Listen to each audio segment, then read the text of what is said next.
Muy buenos días, muy buenas tardes o muy buenas noches. Sean bienvenidos a esta mesa redonda donde abarcaremos el tema sobre las causas que propiciaron la llegada europea. Eh, Cada integrante de este equipo abarcará su propia, o bueno, su versión de los hechos, o hablará sobre algunas omisiones que se dieron sobre estos hechos, por cualquier causa, circunstancia o razón que se podría haber dado, ya sea recorte de información o simplemente escasez de información, pero que se consiguió por las fuentes de información que se nos fueron dadas. Y las reglas de esta mesa redonda serán dar su opinión sobre, sobre los hechos, sus versiones u omisiones, con el debido respeto que se merece cada integrante. Así que solo darán su opinión sobre los hechos, más sin embargo no discutirán de alguna manera, solo compartirán sus opiniones y ya quedará a decisión del espectador saber con cuál omisión se queda o con cuál versión de los hechos se queda.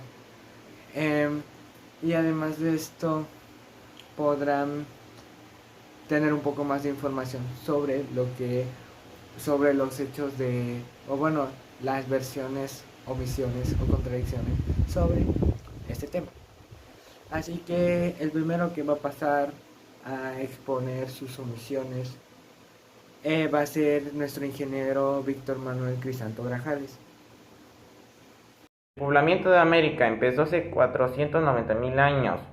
Miles de años pasaron para que los cazadores y nómadas se quedaran y pudieran domesticar el maíz, el frijol, el guaje y el zapote. Mesoamérica surgió la cerámica. La mayoría de las personas vivían en aldeas y villas.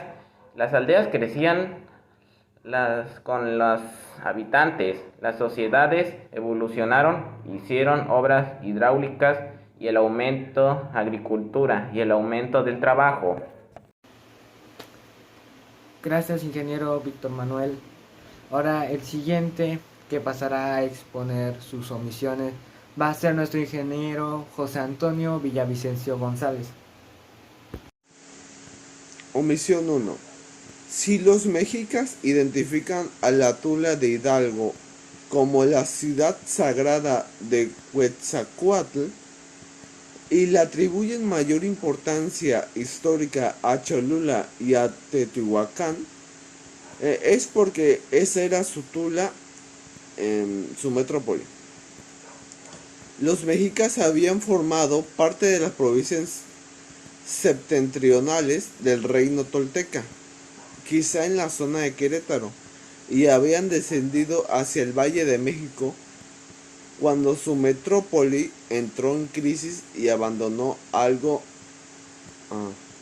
de antes de los años 1200 después de Cristo.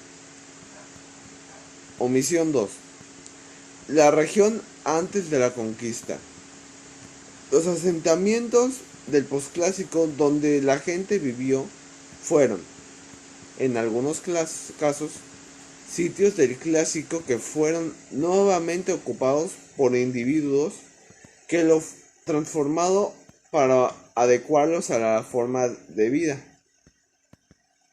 o bien fueron deliberadamente fundados en nuevas áreas.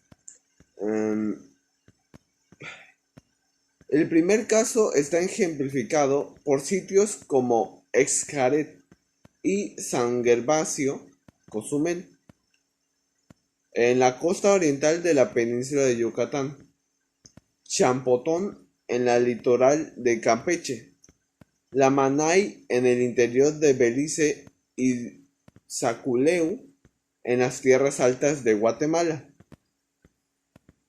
Nuevos asentamientos internacionalmente fundados incluyeron Mayapán en Yucatán, en Tulum y el Rey de la Costa de Oriental en la península de Yucatán, Santa Rita, en la costa de Belice, Nojpetén y Zacpetén en tierras bajas, y e Ijimche, Huamarcaj y Mixco Viejo en las tierras altas de Guatemala. Gracias, ingeniero José Antonio Villavicencio González. Ahora pasará nuestra historiadora Leilani Chantal Mendoza Vázquez. La vida urbana es muy compleja. De esta podemos sacar que su invento más interesante fue la domesticación del maíz. De esto sacaron las especializaciones que se centraron en sí en los comerciantes, trabajadores, sacerdotes, etcétera.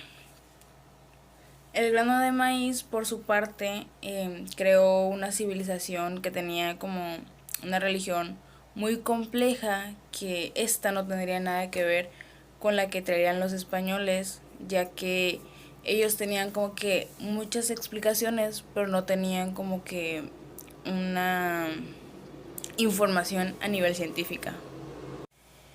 Hernán Cortés y un grupo de españoles viajaron desde Cuba y desembarcaron en Veracruz, ya que ellos iban atrás de nuevas, pues en sí, civilizaciones, ya que pues ellos llegaban y decían, sí, nosotros tenemos pues explicaciones a muchas de sus dudas, pero en sí no tenemos como que el conocimiento científico. En sí lo que no sabía Hernán Cortés es que al llegar a Veracruz, los mayas ya tenían como que un conocimiento de los números y sabían el significado del cero. Ellos a su parte también sabían lo que era, o sea, en sí lo que era una explicación a sus dudas, obviamente no a todas, y no tener una explicación como que científica. Sí, obviamente los españoles y Hernán Cortés tenían un poco más de esas explicaciones que ellos, pero sí fue como que batallaron para que ellos los recibieran. Sí, en lo que quedó fue que los mayas se rindieron ante los españoles, ya que pues los españoles tenían más artículos de defensa que ellos, así que aunque lucharan siempre pues iban a ganar los españoles. Gracias, historiadora Leilani Mendoza.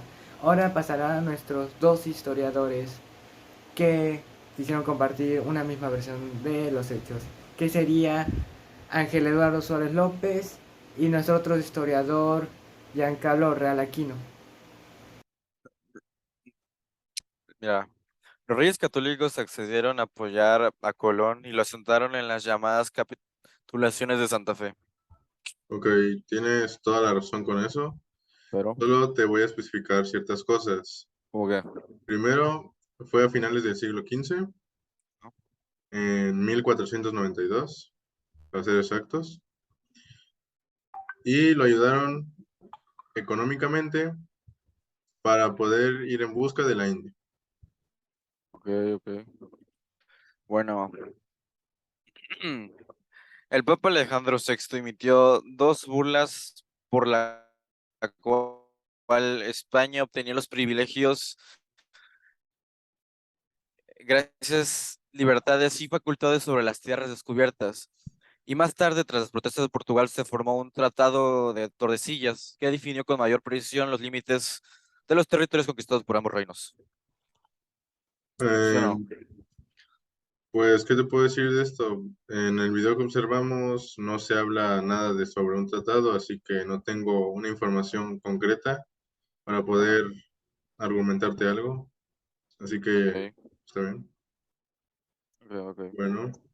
em, Carlos V, emperador de Alemania, bajo su reinado los dominios españoles se extendieron prácticamente a todos los continentes, por lo cual se le atribuye la frase, en mis dominios nunca se oculta el sol. Está bien, el emperador Carlos V, pues reinó y todo, pero hay una frase que la cambiaste. Es bajo bajo sus dominios no se ponía el sol, más no decía nunca se ocultaba el sol. Ahí es algo que pues quizás no, quizás